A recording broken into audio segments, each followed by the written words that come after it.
جدنگی امریکا به شێوازەك و دەست پێ دەکەن ji ڕۆژا یەکشەمێ حتا پێنجشەمبێ li vî demî heştî spêdeya Washington hûnê me li ser platformên mîdya civakiya dengê Amerîka û şaşa NRT bibînin û em ê vê bernamê jî li rojek gelek taybet ji me re li dengê Amerîka beşê Kurdî dest pê bikin. Silavên gerim ez dexîlê şemo digel hevkara xwe hêr û zengena. بەڵێ دەخیل ئەمڕۆ یادی 30 ساڵەی دامەزراندنی بەشی کوردی دەنگی ئەمریکایەوەی ڕای پیرۆزبایی لە هەموو هاوکارانم پیرۆزبایی لە ئێوەی بینەریش دەکەم ئەمڕۆ بەرنمەیەکی تایبەتتان پێشکەش دەکەین و لەگەڵماندابن لەم بەرنمەیەدا کۆمەڵێک یادەوەری خۆش و بەشێک لە یەکەم بەرنمەی ڕادیۆی بەشی کوردیشتان پێشکەش دەکەین.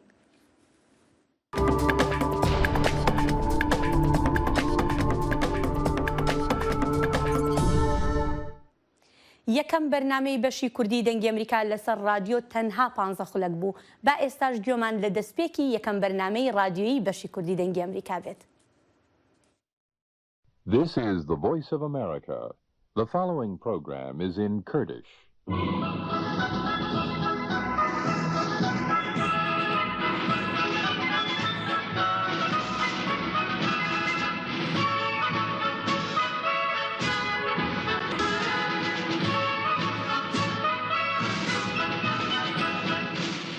Vera Washington دنگی امریکا خوشکو براین هێژا ڕۆژاوە خۆش بێ بەرنامەی کوردی ji dengê Amerîka her rovî çaxî ji we re belav dibe. Îro 26 meha Nîsanê ye sala 2604 Kurdî hember 1992 roja yekemîn belavkirina dengê Amerîka bi zimanê Kurdî.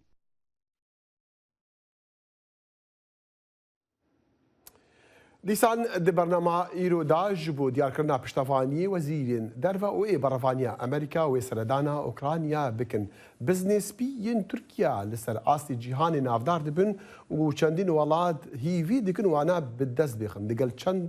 babetên dî jî lê em ê bi bîreweriya 30 saliya damezrandina beşê Kurdiyê dengê Amerîka bernama xwe ya îro dest pê bikin. Rêvebera beşê Bakur û navendê Asya xanim Ayşe Tanzîm ev peyamê pîrozbahiyê ji me reşandiye. Hello, I'm Aisha Tanzim, the Director of South and Central Asia Division at the Voice of America. Today, I'm here with you, our wonderful audience, to celebrate the 30th anniversary of our Kurdish service. And I'm doubly excited that we are celebrating this day with the launch of our new show, The Kurd Connection, which you will be able to watch every Sunday through Thursday at 3:30 p.m. on NRT.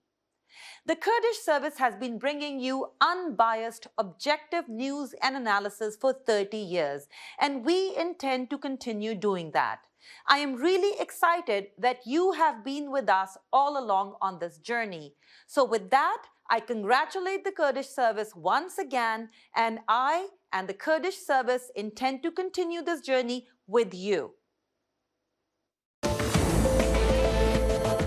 دەنگی ئەمریکا سەرچاوەی متمانە پێکراوی هەواڵ و زانیاری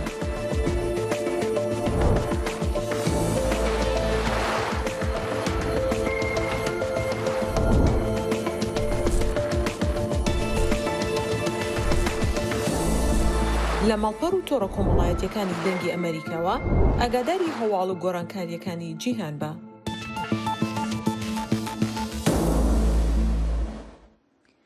بەڵێ دەخیل بەشی کوردی دەنگی ئەمریکا کاتێک کە لە ساڵی 1992 دامەزرا تەنها 5 کارمەندی هەبوو. ئێستا پاش 30 ساڵ ئەم بەشە بە پەیامنێرەکانی و هەروەها ستافی واشنگتنەوە نزیکەی 50 کارمەندی هەیە. ئەمێوی دیکەین هێشتا بترژی بن هێرۆخان لە پاشە ڕۆژی چوو داخواست هەنەک و بەرنامێمە بتر هەبن لێ دیسان لە بیرەوەرە 30 ساڵیە دەنگی ئەمریکا دەلیڤەیەکە گەلک باشە ئەم بزانن پلانین داهاتی وێچ بن. و باشترین کەس ئەوواکو ئەم پرسیارێژی بکن بڕێڤەبەرە بەشی کوردیە دەنگی ئەمریکا خانم معتەبەر شێروانیە معتەبەر خان دگەلمەیە معتەبەر هوندەکارن چه ئاگاداریە بدنمە لەسەر پلانین داهاتی بۆ بەشی کوردی دەنگی ئەمریکا بگشتی. سڵاو لە ئێوە و هەروەها سڵاو و ڕێز لە هەموو بینەرانی بەشی کوردی دەنگی ئەمریکا کە ئێستا ئەم بەرنامەیە بە ڕێگای NRT دەبینن و هەروەها بە ڕێگای ڕاستەوخۆ تۆڕە کۆمەڵاتیەکانی بەشی کوردی دەنگی ئەمریکا لەسەر هەردوو ماڵپەڕەکانمان دەخیل هەر لە سەرتاوە کوتت ئەمە بە شێوازەکی نوێ دێنەلاتان بەڵام ئەرکی بەشی کوردی نەگۆڕدراوە. ئەرکەکەش چییە؟ ئەرکەکە ئەوەیە کە ئێمە بەرهەمەکانمان تیڤی بۆ تەلەڤیزیۆن بێ بۆ ماڵپەڕەکان بێتن بە ڕێگایەکی لەسەر بنەمای ڕاستیەکان بێ، هاوسەنگ بێتن و هەروەها تێر و تەسەل بێتن راپۆرتەکانمان. ئەمە هیچ زار نەگۆڕاوە و ناشگۆڕدرێ. ئەمە ئەرچی دەنجی ئەمریکا و بەشی کوردیش هەر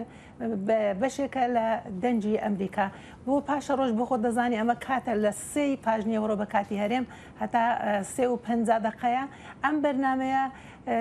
تۆزێ جیاوازە بێجگەلەوەی کە دوایترین زانیاری دەدەین بە بینەرانمان. ئێمە شتی دیکەشمان هەیە، مەسلەی زانست تەرکیز لەسەر دەکەین، مەسلەی تەندروستی، مەسلەی ئازادی ڕۆژنامەوانی کە زۆر لە لامان گرنگە و حکومداری چۆنە، هەروەها پێویستیەکانی خەڵکەکە چۆنە بابەتە گرنگەکانی کە خەڵک پێیان خۆشە ببیسن ئەمان چینە. بۆ نمونە مەسەلەن ئەگەر گرفتی کارەبا هەبێت، ئەگەر مەسەلەن مەسلەی بودجە هەبێتن، ئێمە خۆ دەگەێنینە بەرپرسان پرسیاریان لێ دەکەین، پرسیاری خەڵکیان لێ دەکەین. یعنی شتەکان تۆزێ جیاوازتر دەبی، بەڵام لە هەمان کاتدا پێمان خۆشە تۆزێ حاڵەتەکی خۆمانەشی هەبیتن. ئێمە میوانی خەڵکەکە بزانین، پێشمان خۆشە بزانین ئەوانیش چیان دەوێتن. معتبر ئەم دزانین یعنی گەلێک کەسێن و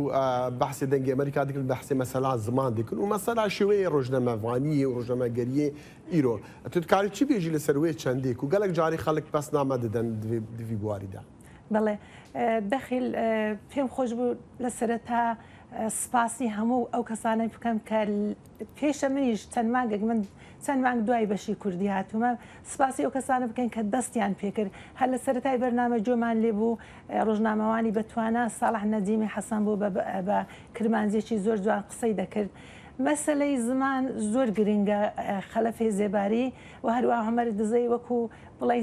ئەوانە بە تەمەنتر بوون لە ئێمە بەڕاستی ڕۆڵەکی زۆریان هەبوو لە بڕەودان بە زمانی کوردی و دواتریش پێداهات. خانم فەخریا دۆسکی کە بە ساڵانی سەرۆکی بەشی کوردی بوو، هاوکارم حەیدەر کەریم ئەوە یەکێک لە کۆنەکانن لێرە. یعنی دوای هاتن هەر یەک لە ئێوەش کە هاتوونە شتێکی چاکتان هێناوە، چونکی زمان تەرجمەمان دەکرد. هێندێک جار ترمینۆلۆژی یعنی وشەی بابەت نەبوو، پێکەوە هەمومان کۆ دەبووینەوە جاری وای لێمان دەبوو بە مناقشە هێندێک جار بە حساسیەتشەوە باسمان دەکرد. ئەمە لەو مەرحەلانە تێپەڕیون وابزانم بەشی کوردی ڕۆڵەکی چاچی دیتووە بەڕێی من لە مەسەلەی زماندا. بە دقیقەیەک بیرەوەریەکانی خۆت لەو چەند ساڵی ڕابردوودا دەخیل چۆن شتی ئەوا دەبێ بەدقەیە من خۆلەوەی نادەم بەڵام یەکشت زۆر بیرەوەری گرنگ هەیە. کاتی هێرشە تروریستیەکانی 11 سپتامبر بوو، خەلەفێ زێباری من دەنگ باسمان دەخوێندەوە، شوکاین و حەبەساین. ئەو دەمی و کوێستانە بوو بڕۆی سەر تۆری کۆمەڵاتیش ببینی. یعنی ئەوەم هەمیشە لە بیرە خەڵک چاویان لێو بکەمە شتێک بڵێن، بەڵام ئەو دەمی نەمدەتوانی. دەخیل پێم خۆشە بەوە بە کۆتایی بێنم سپاسی یەکەیەکە ئەو هاوکارانە دەکەم کە لە ڕابردوو و لە ئێستا زەحمەتیان چێشاوە بە تایبەتی لە کاتی کۆرۆنادا هەتا ئێستامە 2 ساڵە بەرنامان بەردەوام بۆ هەروەها یاد و ڕێزی 3 کارمەند خەلەفی زێباری، بروسک، فەرهاد تۆغان و هەروەها جیهان سندیش کە بوو ماوەیەکی کەم دەگەڵماندا بوو دەکەین کە ئەمانش جێگای بیرهێنانەوە لەم ڕۆژەدا. سپاسیشت دەکەم. سپاس مۆتەبەر ژیهیوی دیکەن بە هەفکاریە هەموو هەفکاران و پەیامێری مێژی ئەم بکارن بینەرین خۆ ڕازیکن وان ئاگادار بکەن سەر هاتی ڕوودانن جیهانی چێ دەبن لێ دەوێت دەلیڤەیە دەژی ئەم دکارن بشانازی بێژن و شارەزا لێکۆلە ڕۆژنەمەوان و سیاسەتوانن و ئەم بوانڕادە ئاخبر ڕێز و حرمەتێ لە خەباتە بەشی کوردیە دەنگی ئەمریکا دەگرن. بەڵێ. بەڵێەوە دەخیل وەکو باسمان لەوە کرد کە شارەزایان هەمووی بە گرنگیەوە سەیری کارەکانی دەنگی ئەمریکا دەکەن و هەروەها داوای با بڵێن بەرنامەی زیاتری شەکەن. داوایەکی زۆرە لە بەشی کوردی. بەڵێ بەشی کوردی دەنگی ئەمریکا بۆ ماوەی 30 ساڵی ڕابردوو توانیوێتی بە راپۆرتەکانی کاریگەری بۆ سەر ژیانی زۆر کەس هەبێت زانیاری ڕاست و دروست بگەێنێت بە خەڵکی بە پەیامنێرمان دڵشاد ئەنوەر لەم بارەیەوە راپۆرتێکی بۆ ئامادە کردوین. 30 ساڵ بەسەر دامەزراندنی بەشی کوردی دەنگی ئەمریکادا تێپەڕ دەبێت کە لە ڕۆژی 24 لەسەر 25 مانگی چواری ساڵی 1992 دامەزرا. سەرەتای دامەزراندنی بەشی کوردی دەنگی ئەمریکا تەنها 5 کارمەندی هەبوو، ماوەی پەخشی بەرنمەکانیشی لەسەر رادیۆ تەنها 15 خولەک بوو. بەڵام پاش 30 ساڵ لە دامەزراندنی بەشی کوردی دەنگی ئەمریکا پێشکەوتنی بەرچاوی بەخۆوە بینیوە و لە ئێستادا جگە لە بەرنامەی ڕۆژانی رادیۆ لە ڕێگەی وێبسایت و سۆشیال میدیا و تەلەڤیزیۆنیشەوە بووەتە گەیەنەرێکی متمانە پێکراوی هەواڵ و راپۆرت بە گوێگرانی لە سەرانسەری جیهاندا. دەستگایەکی بێلایەنە، دەستگایەکی متەوازنە، دەستگایەکی پرۆفێشناڵ و مەوزوعیە با بڵێن نێرەژەر کاریگەری هیچ حساباتێکی سیاسی و ناوخۆی و جیهانیشە. ئەکید هەموو دەستگایەک هەڵە و کەش و کەم و کوڕینی بەسەراتەیە پەڕێ، بەڵام بەگشتی ئەم دەستگا تا ئێستا مزداقەتی خۆی پاراستووە، متمانەی خۆی پاراستووە. ئەوەی من متابعە بکەم و بزانم لە لای خەڵک متمانەیەکی گەورەی هەیە، سەرچاوەیەکی باشی هەواڵ خەڵک سەیرێکە. دەنگی ئەمریکا لە ئێستادا ژمارەی پەیامنێرانی گەیشتۆدە 12 پەیامنێر و بوونەتە سەرچاوەی هەواڵ نەک تەنها بۆ بەشی کوردی بەڵکو بۆ تەواوی دەنگی ئەمریکا کە بە زیاتر لە 40 زمان بەرنمەکانی پەخش دەکات. لە زۆر بۆنەیان قسەم کردووە لە کاتی غیابی یان پاشەکشەی میدیای ئازاد و دەنگی ئازاد لە هەرێمی کوردستان دەنگی ئەمریکا ئەم شوێنەی پڕ کردەوە بە راپۆرتەکانی، بە گرنگیدانی بە مۆزوعی ئازادی، خۆپیشاندانەکان، چالاکی هونەری، چارێکی ڕێکخراوەکانی کۆمەڵگەی مەدەنی و ئەو ئەزمە سیاسی بە عێراق و بارێمی کوردستانی شاڕاو لە ڕێگەی ئەو محللانی کە لە دەنگی ئەمریکا قساکەن بێگومان کارێکی زۆر زۆر گرنگی کردووە، کارێکی کردووە کە خەڵک پەرۆژ بێ بۆ هەواڵەکانی، بۆ بەرنامەکانی لە ڕێی سۆسیال میدیا بێ یان لە ڕێی رادیۆیەوە بێ کە بەخشی رادیۆ ئەگاتە هەموو هەرێمی کوردستان. بێگومان ئەم پرۆژەیە یاخود ئەم مؤسسەیە ئەبێ گرنگی زۆری پێ بدرێ و ئازادی زۆری بۆ بڕەخسێ لە عێراق و لە هەرێمی کوردستان تاکو بتوانێت کارەکانی خۆی ئەنجام بە. دەنگی ئەمریکا بەردەوام هەوڵی بۆ پێشخستنی زیاتری بەرنامە و پرۆگرامەکانیەتی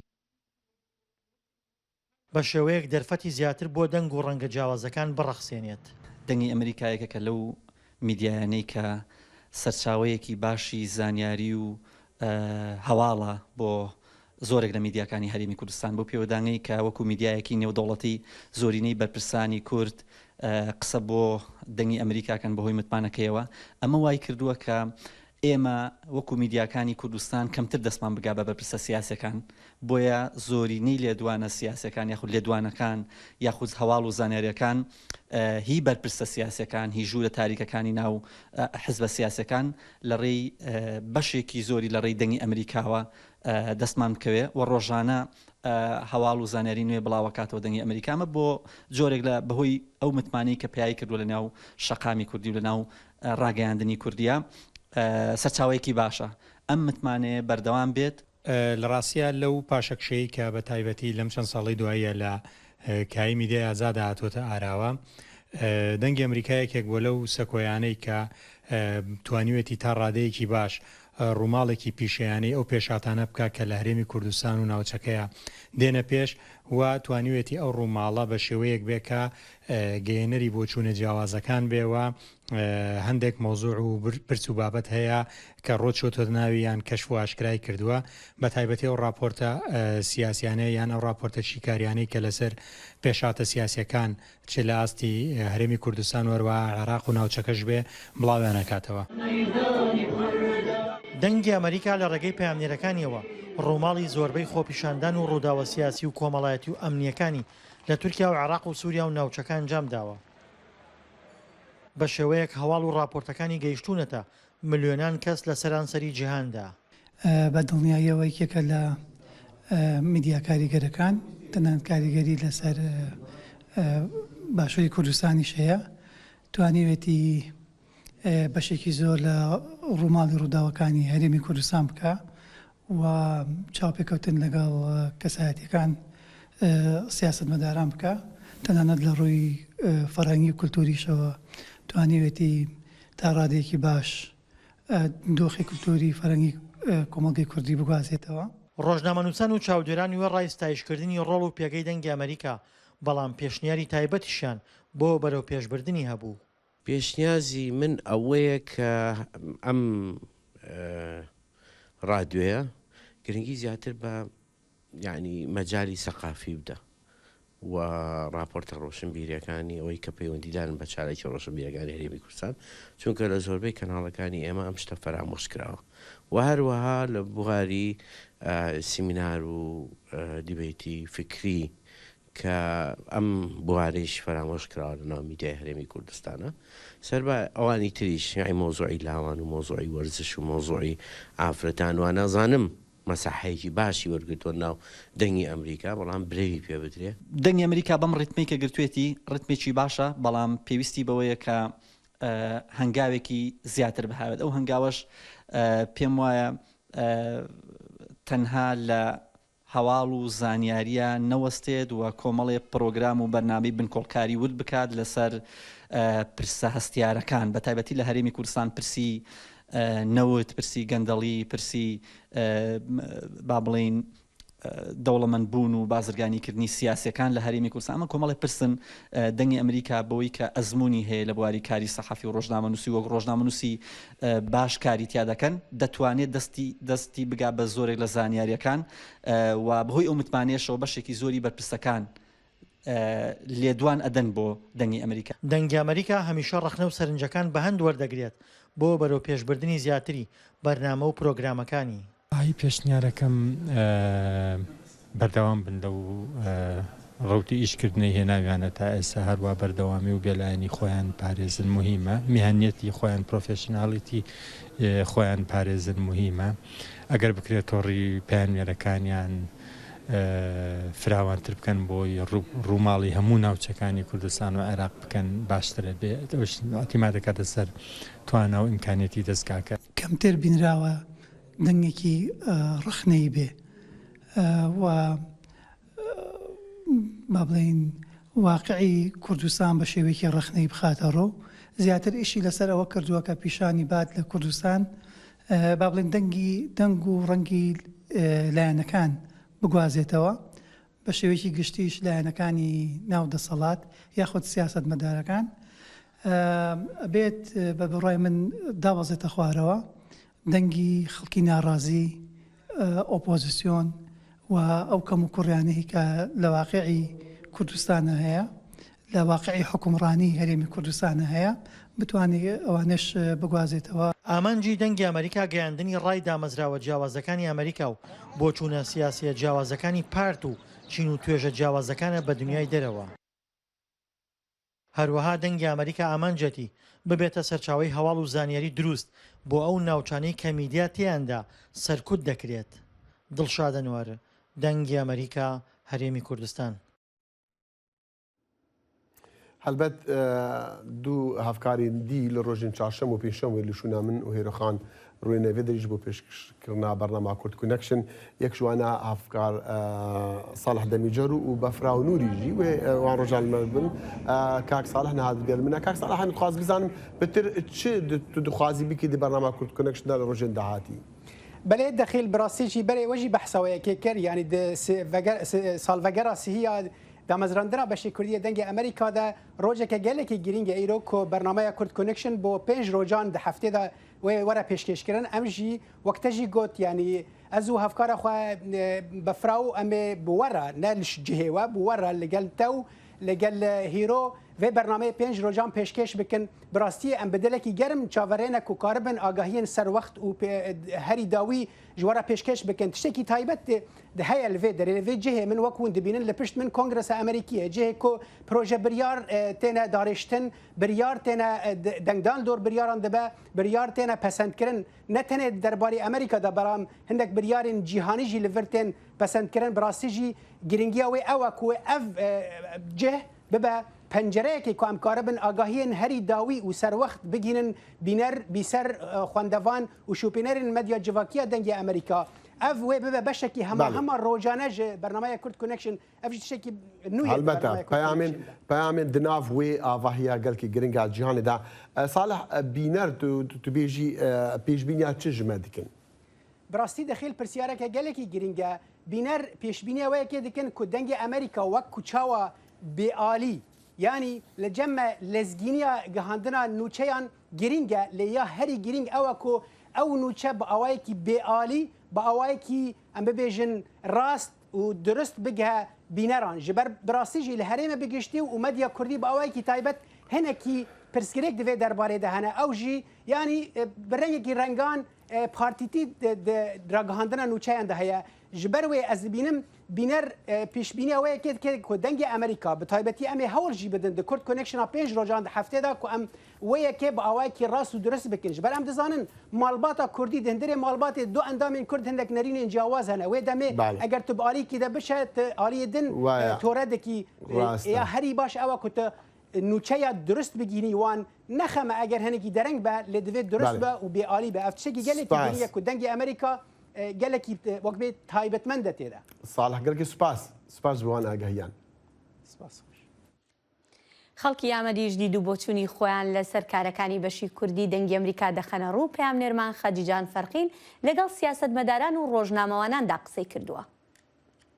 24 نیسان سیەمین ساڵبەگەرە دامەزراندنا دەنگی ئەمریکایە. ji sala 2009 de peyamnerên dengê Amerîkayê li Tirkiye li bajarên Amed wan Stenbol û ji Anqereyê bi raportên radyo û videoyê pêşketinên girîng ên Tirkiyeyê û ji devera Kurdan ji cîhanê re radigihînin. Gelo nav sî salan de dengê Amerîka bandorek çawa li ser ragihandina Kurdî herîwiha li ser guhdar û temeşevanên Kurd kiriye. Me ji rojnamevan û siyasetmanan pirs kir. Serdar Altan hevserokê Komela Rojnamegerên Dicle û Feratê li Amedê li ser kar û xebatên dengê Amerîkayê hizr û nêrînên xwe guhatîne ziman. Rojnamevaniya Kurdî de her kêliyekî ji bo Kurda girîng e rastî jî her saziyekî ku vebûye her rojnameyekî an jî ajansek televizyonekî ku vebûye ji bo Kurda bûye deng bûye reng û li tevahiya cîhanê Kurdaya dayê nasandin dengê Amerîka jî di vî warî de rastî not dikare bêje ku ji bo ragihandina Rojava Kurdistanê û dengê gelê Kurd ji bo tevahiya cîhanê hem saziyekî girîng bû û hem jî li warê rojnamevaniyê de jî kêliyekî girîng xwe anî bû. Diva sî salê bohrî de jî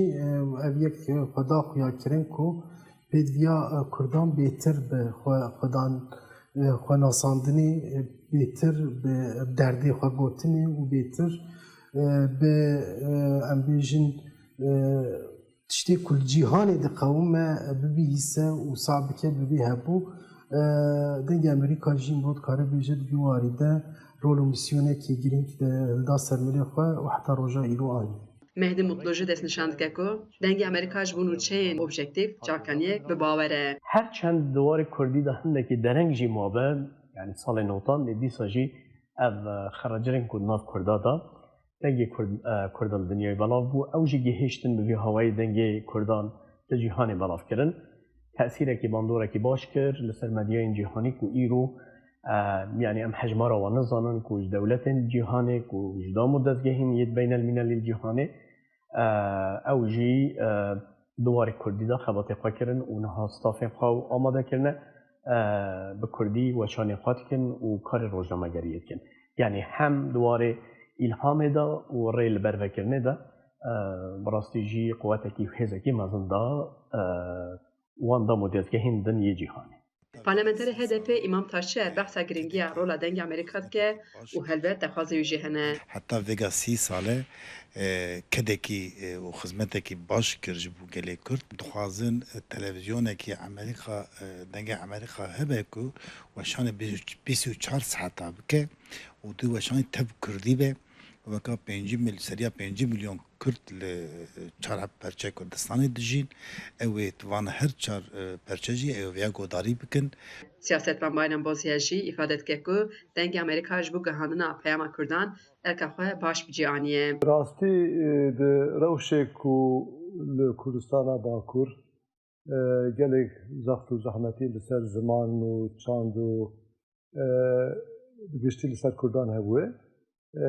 Dergên wekî dengê Amerîka rolê mezin leyîsine.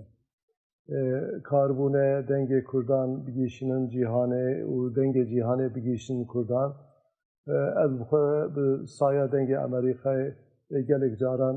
agahdar bûme gelek bûyerên ku dinyayê û herêmê dikewin û جارانجی به وسیله دنگ امریکای دنگ و مساجمه پیامه گیشنه رای گشتی جبو یکی جی ام سپاس دارن دنگ امریکای را دزگی به هوای ام بجن یک قادا روناهی یک قادا آزاد جبو کردان کو کرد کارن دنگ خواه لور بلند کن کارن لور راست راست ifade کن با آواکی آزاد بیرو رای خوبی زمان جبو که ام هیویدارن کو اف خبات اف پروسس به هسترین و به دوام به و گلک 30 سالی و صاحب بینه دنگ امریکای Li Tirkiye azadiya ramanê dibin gefa siyasetê de ye. Dezgehên ragihandinê bi raporan balê didin ser zefrên ser rojnamegeriyê. Rojnamevanên Kurd jî dibêjin di şert û mercên heyî de dengê Amerîka dikare bibe dengê rojnamegerên Kurd û ê hemî Kurdan. Xecîcan Farqîn, dengê Amerîka, Diyarbekir. هر تو زانی بگشی دنگی امریکا دخواسته خوب گهینوان ولاتان وان هریمان کو آزادی روزنامه‌گری لی سنوردار کرد سنوردار ترکیه جی ام زانین کو یک شوان ولاتایا زیاترین لگورا هلبته نتوینی گرتی و لگورا رخصی نفنتوی جماره هریم بلندا روزنامه فانا لی گرتینا راسته داخلی ساجتین لا یکی تر لا هاوکارەکان مانکە لە ڕۆژی چوارشەمە لەگەڵ هاوکارمان ساڵح دمیجەر بەرنامەکە پێشکەش دەکات و لێرەوە لەگەڵ بینەرام قساکات بەڵێ بەفرا و سڵاو ئەم کاتت باش سڵاو بەفراو پێخۆشحاڵم کە تۆش یەکێکی لە پێشکەشکەرانی ئەم بەرنامەیە دەمەوێت بزانم لەم ڕۆژە مێژوێدا تۆتەوێ چی بۆ بینەران بڵێ هێرۆ سەرڕای پیرۆزبایی ئەم ڕۆژە لە هەموو هاوکارم و لە هەموو ئەو کەسانەی کە لە سەرەتای دامەزراندنی بەشی کوردی ڕادیۆی کوردی دەنگی ئەمریکا بەشدار بوون لە پێشکەوتنی ئەم بەشەدا پیرۆزبایی خۆم ئاراستایانەکەم و هەروەها پێم خۆشە ئەم ڕۆژە پیرۆز بکەم لەو ژنانەی کە لە سەرەتای دامەزراندنی ئەم بەشەدا لە ڕێگای دەنگیانەوە بۆ ئێمە وەکو تاکی کورد گەلێک بیرەوەریان سازکرد وەکو فەخریەخان وەکو مۆتەبەرخان کە من بۆ خۆم یەکێک لەو کەسانە بووم کە بەڕاستی یەکەم جار گوێبیستی دەنگم خانمانە بووم لە بەشتی کوردی دەنگی ئەمریکاوە لە سەردەمی منداڵیە و گەلێک بیرەوەری جوانیان لەگەڵ با بڵێم بنەماڵەکە ماساس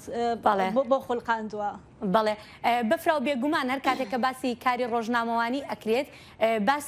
باز لە ئاستەنگەکانی ژنان زیاتر ئەکرێت لە ئاستەنگەکانی پیاوان چونکە لە ژیانی لە شتەکانی تریشە ینی لە ژیاندا ژنان ئاستەنگی زیاتر و جیاوازتریان هەیە لەگەڵ پیاواندا تۆ وەکو ڕۆژنامەوانێکی ژن چ جۆرە ئاستەنگێک کە بینی لە کاری ڕۆژنامەوانی تا؟ هێرۆ وەک دەزانی پیشەی ڕۆژنامەوانی پیشەیەکی مەترسیدارە ئەم پیشەیە بۆ ژنان گەلێک مەترسیدارترە بە پێی با بڵێم دوایین راپۆرتی پامنێرانی بێسنوور پیشەی ڕۆژنامەوانی لە چل وڵاتدا بۆ ژنان یەکێک لە پڕمەترسیدارترین پیشەکانە لە جیهاندا بێگومان لە وڵاتێکی وەکو ئەمریکا ڕەنگە ئەم پیشەیە بە نسبەتی وڵاتانی وەکو ڕۆژهەڵاتی ناوەڕاستەوە کەمتر مەترسیدارتر بێ جیاکاری و جیاوازی بەڵام لە هەموو وڵاتانی جیهاندا ڕوبەڕووی ژنان و ڕۆژنامەوانان دەبێتەوە بێگومان ڕاستە لە ئەمریکا هەندێک جیاکاری و جیاوازی وەکو تاوان پێناسەی بۆ کراوە بەڵام ئەبێ بزانین ئەمریکاش وەکو وڵاتێکی سەرمایەدار با بڵێن ئەگەر ژنێک بیەوێ ڕوبەڕێ و جیاوازانە ببێتەوە زۆر بربەستی لە بەردەمە بۆەوەی بتوانێت بەڵام بەپێی یاسا هەموو شتێک بە هەمان شێوە ڕێکخراوە و ژنانیش بە هەمان شێوەی پیا و مافەکانیان لە یاسادا دەستەبەر کراوە زۆر سپاس بە فراونووری لەگەڵماندا بووی زۆر سپاس زایڵی داهێنان بەرنامەیەکی فەرهەنگی و هونەری بەشی کوردی دەنگی ئەمریکا من ئاسۆ جەبار لە واشنگتن دیسیەوە هەردوو هەفتە جارێک دەبمە میوانی ماڵەکانتان لەگەڵمان.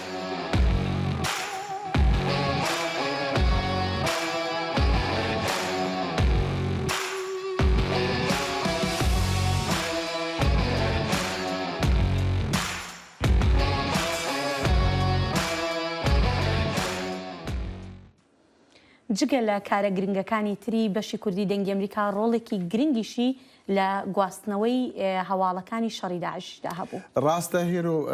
یەک جوان ڕۆژنەمەوانین و ڕۆژانە پەیام دیگەهاندنەمای شەڕی دژی داعش ئەو بوو پامدمە لە قامشلۆ کاک زانا عومەر بە تایبەتیژی کاری کاک زانا یعنی دەوڵەمەندی بوو نەبتنیژ بۆ ماوەکو بەشی کوردی بەلکوش بۆ تەڤایە دەنگی ئەمریکا هەر vê hevkirtinî jî Zana Umer raporte gihandiye me li ser bîreweriya 30 saliya damezrandina beşê Kurdî dengê Amerîka.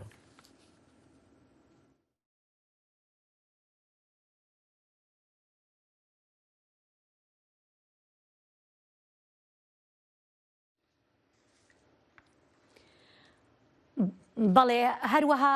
بەداوای لێبوردنەوە کە گرفتێکی تەکنیکیمان لێرەیە هەبوو بەڵام جگە لەو ستافەی کە لێرە لە واشنگتن کارەکەن پەیامنێرەکانیشمان ڕۆڵێکی گرنگیان هەبووە لە گواستنەوەی بابەتەکان و لە ڕووماڵکردنی هەواڵەکان دەچینە لای پەیامنێرمان لە گەرمیان دڵشاد ئەنوەرمان لەگەڵا دڵشادم کاتت باش؟ ئەم کاتت باش زۆر سپاس. سپاس دڵشاد سەرەتا پیرۆزبایی لێکەم و پێم خۆشە پێمان بڵێ لەم ڕۆژەدا چیت هەیە بۆ بینەران؟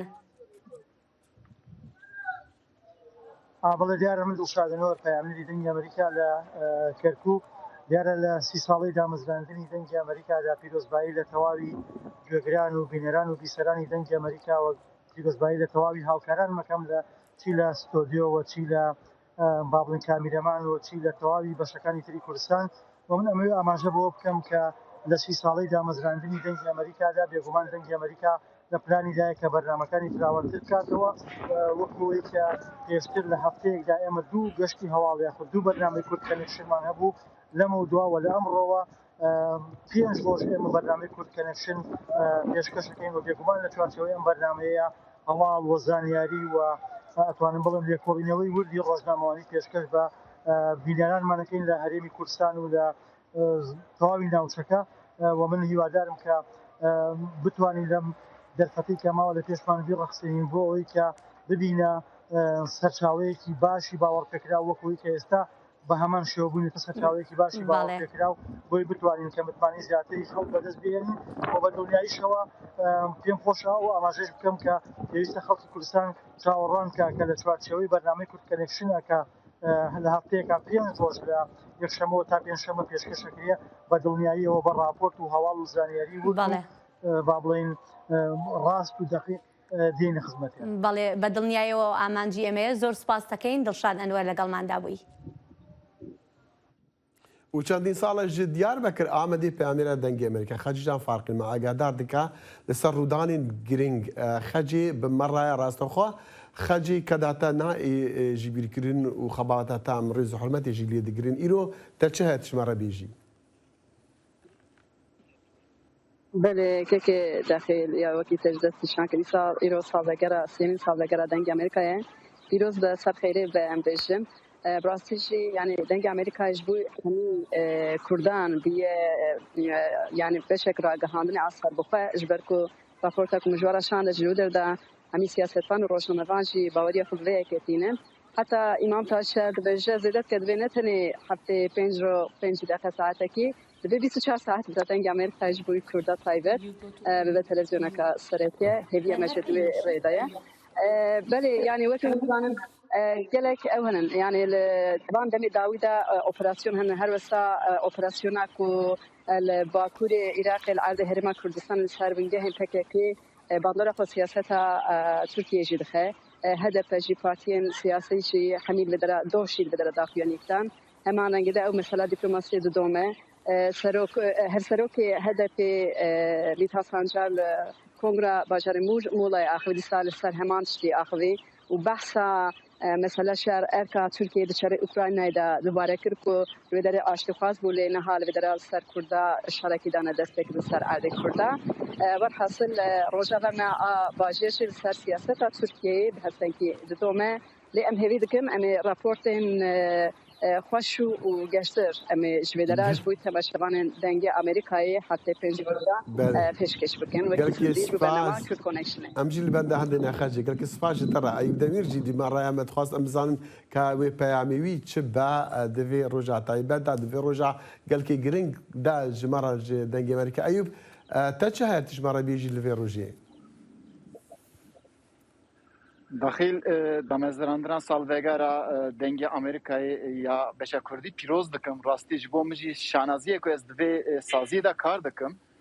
راستی از لانقره به تبعیت دی سیاست درد که پیش ام دکارن بیجن کو تنی انقره سیاست نینه جارنا ابوریه جارنا چانده جارنا هنره سکریکا جنایه گلک بابت انقره و در کبن پیش امیجی لسر یعنی برنامه کرد کانکشن وانا یکسر زندی پیشکشی تماشاوانی خو بکن لانقره راستی واتا کو تماشا دکن تدی سیاست ببینه وی زده درد که ندی ساجه حیاج مبی ام بکاربن بابت اندی درخین پیش بالا پیروز دکم زور سپاس البته هم دزان کو انکاری جی سیاست وقت گوتی او سیاست کو کاریگری اوی هيا لسر هریما کردان بگشتی ل ترکیه و ل ولاتین دورو برجی گل که سپاس ایوب بەشی کوردی دەنگی ئەمریکا ڕۆڵێکی گرنگی لە ڕووماڵکردنی شەڕی داعش لە عێراق بە تایبەتی لە مووسڵ هەبوو دانیشتوانی ئەو شاری کە نزیکەی 3 ساڵ لەژێر دەستی داعشدا بوون بۆ چوونی خۆیان لەسەر کارەکانی بەشی کوردی دەنگی ئەمریکا دەخەنە ڕوو. دەنگی ئەمریکا نەها لە مووسڵێ جihê xwe di nava xelkî da kiriye û bi hemî tex û çînên cuda cuda ji ber ku her ji destpêka şerê Daeş digel hêzên Iraqê bûye û heta sala 2017 da û ragihandina serkeftina hêzên leşkerî û emnî li ser çekdarên Daeş û azadkirina bajarê Mosilê. Niha li cem rêkxira û dezgehên hikûmî û xelkê sivîl dengê Emerîka mînbera rastiyê ye û bêlayen karê xwe li Mosilê encam didin. Lewra her kesê rastiya hewalekî yan babetekî bizanît qesda malperê fermiyê dengê Emerîka diket. من خلال عملنا نحن كمنظمات مجتمع مدني قامت هذه القناة ام وكو ريكخراوين NGO بگوري كاري ما وصا ديار بو كو دنگ امريكا كار لسرگلك بواران كريه خالا ام بحث دكين اف دزگه سر بچه پارتيان نينه و بانگشه بو چه کسان ناكد آرمان جي لسر جيروكين سركفتي ددن مينا بيگوجياني و حجي كرنه بالرأي الشخصي بإذاعة ومؤسسة صوت أمريكا بۆچون ئەمنە کەسایەتی لەسەر دەنگی ئەمریکا بڕاستی دەستگەهەکە بێئالیە و نوچەیان ڕاستی ڤەدەگوهێزێ و هەمی دەمان لە جihê بویەران ئامادەیە چ لە مووسڵێ بێ یان ژی لە عێراقێ بگشتی تایبەتی لە vê dawiyê ئەوان کارێکی gelek baş kiriye. Helbet karyeriya parêzgeha neyînewak û bilindtirîn fermangeha hikûmî ye li Mosilê pesna karê stafê dengê Emerîka li Mosilê diket û dibêjît bêlayen û bêgoreyî prensîpên nîvdewletî ew karê xwe encam didin lewma giring e giş dezgehên ragihandinê çavliwan bikin. پیرۆزبایی 30 ساڵی دامەزراندنی دەنگی ڕاید و دەنگی کوردی ئەمریکەتان لێ دەکەین و ئومێدەوارم چۆن پێشتر ئێوە ڕۆماڵی هەموو ئەحداسیەکانی جیهان و عێراق و کوردستان تەمە تایبەتی کردووە ئومێدەوارم لە داهاتوو جار پارێزرا و پیشیانە ڕۆماڵی هەموو کار و چالاکەکانی خۆتان بکەن و دووبارە پیرۆز بێ و ئومێدی سەرکەوتتان بۆ دەخوازێن. پشتی شەڕی کەنداوی لە عێراقی بەشێ کوردیە دەنگێ ئەمریکا هاتیە دامەزراندن و نەها لە پەرانیە دەڤەرێن کوردستانە ئەوان پەیامنێر هەنە و بۆیەر و هەواڵ و زانیاری ڕادگەهینن بڕێکا مایکا دەنگێ ئەمریکا. کاوە عومەر دەنگێ ئەمریکا مووسڵ. هێرۆ دەمان بەحس دەبێژن و پامێمان لە مووسڵی ئەم بەحسی هەریمەکە نەبتنی باژاری مووسڵێ دیکن و جihê ڕوودانن هەری نەخۆشین جیهانی بوو لە ساڵە 2014 لە دیسان ئەم بەحسی هەریمەکە gelek بەرفرەح دیکن و دەبێژنی هەریما سەهلنەینەوە دەشتانەینەوە و پڕانی کێمانین ئۆلی تێدەنەوە بۆ پڕانیژی کوردن. بەڵێ بە درێژایی هەفتەیە ئێمە بەردەوام دەبین لەسەر تیش خستنە سەر کارەکانی بەشی کوردی دەنگی ئەمریکا بەردەوامە بین لە بەرنامەکەمان و پاش ناوبڕێک دێنەوە لاتان.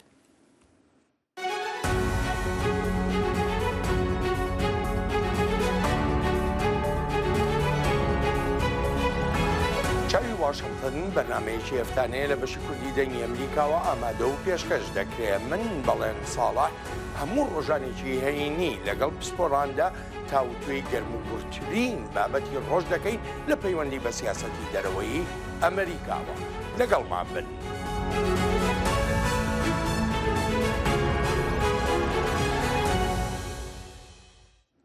سەرۆکی ئوکرانیا ڤڵەدیمیر زەلەنسکی دەبێژە و لە ڕۆژە یەکشەمبووی ئیرۆ لە کیڤ ئەوێ بوزير درفا ووزير برفانيا أمريكا را كوم ببا دي كونفرانسا كي روجنامه فاني دا زلنسكي كيم هوركاري دان لسر جيفينا دقل أنتوني بلينكن وليود أستن دا لي جود جيكو أو لبندا أنجام من برشافا بتايبتي على كاريا تشاكان ين بي تي في جبو راوستاندنا داغر كرنا روسيا جيفينا روجنامه فانيا زلنسكي لنا فندكا مترويا باجاري كيف بو ئەمڕۆ یەکشەمە دەنگدەران لە فەڕەنسا دەچنە سەر سندوقەکانی دەنگدان بۆ گەڕی دووهەمی هەڵبژاردننی فەڕەنسا. دەنگدەران لە نێوان سەرۆکی ئێستا ئیمانوێل ماکرۆن و مارین لێ پێنی بەرهەڵستی بڕیار دەدەن. ئەمەش پاش هەڵمەتێکی چڕ و پڕی لایەنەکان و لە گەڕی یەکەمی هەڵبژاردندا نەتواندا کەسیان دەنگی پێویست بەدەست بهێنن. سیناتۆرێک و دەمێ هەری درێژ خزمەت وەکا سیناتۆری ئەمریکی کری دژیە 88 ساڵیەدا وەغەر کردو. ئۆرین هەج سیناتۆری کۆماریە ویلایەتە یوتا 40 ساڵان ئەندامێ جڤاتە سیناتۆران بوو لە ساڵە 2009 خاننیشتنەخوا ڕاگەهاند و مترامنی کاندیدێ سەرۆکاتیە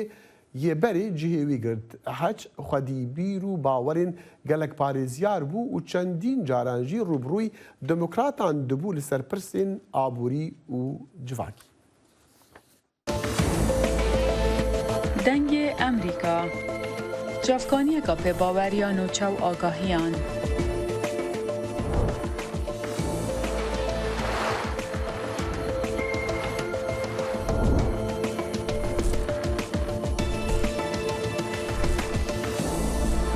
برای مالپەر و پلاتفۆرمên میدیا civakîya dengê Amerîka bala xwe bidin pêzanîn û nûçeyên cîhanê.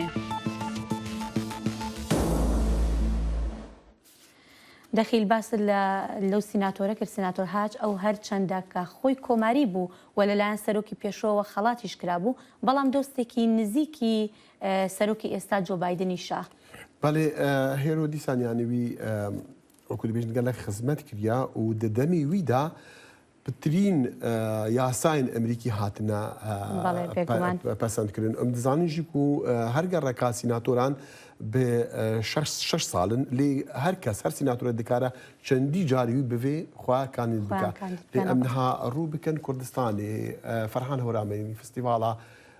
گوندان و ڤەگەڕاندنا وان و خەڵکی وان جوینên خەڵکی لێ گوندên وانین کەڤن بووە نەریتەک بە تایبەتی ژی لە وەرزی لەوی وەرزێ بوهارێ ji بۆ ڤەژاندنا کەلتور و تۆڕێ باب و باپیرên xwe li gundên xwe yên kevnar ji Helepça. Raporta peyamnêr Ferhan Hewremanî.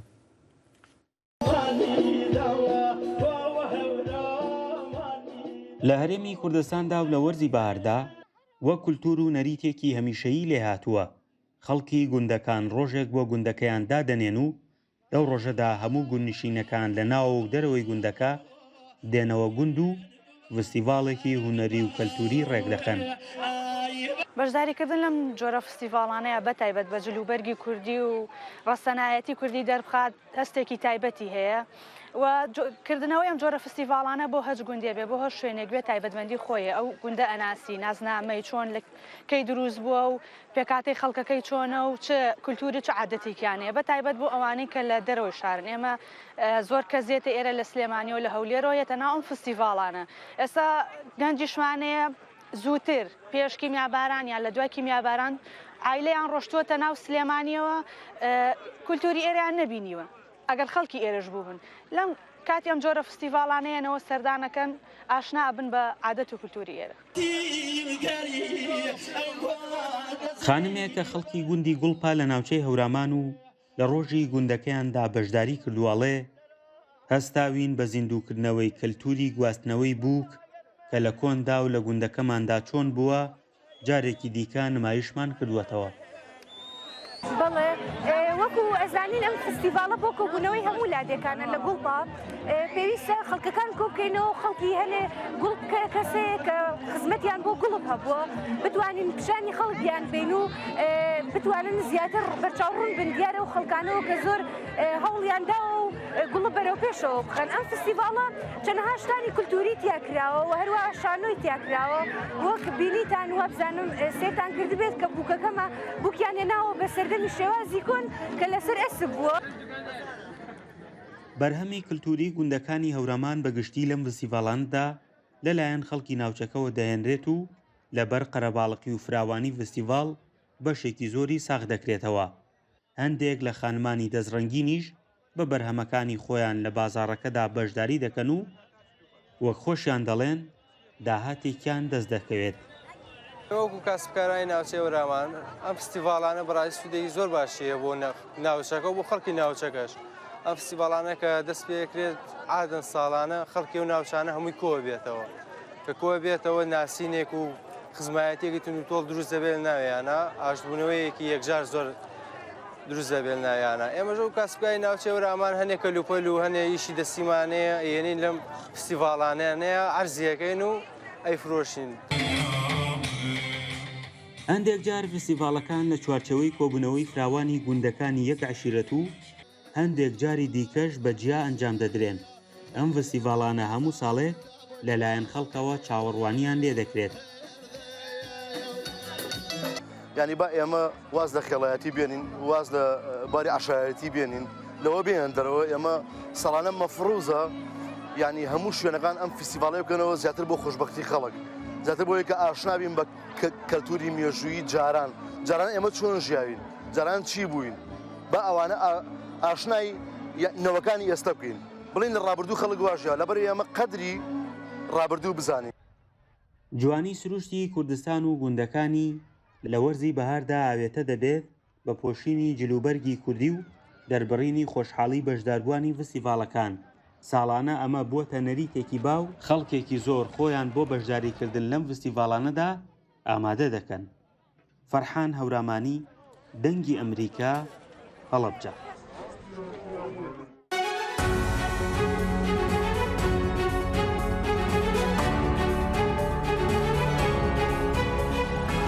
چاوی واشنگتن بەرنامەیەکی هەفتانەیە لە بەشی کوردی دەنگی ئەمریکاوە ئامادە و پێشکەش دەکرێت. من بەڵێن ساڵح هەموو ڕۆژانێکی هەینی لەگەڵ پسپۆراندا تاوتوێی گەرموگورترین بابەتی ڕۆژ دەکەین لە پەیوەندی بە سیاسەتی دەرەوەی ئەمریکاوە. لەگەڵمان بن.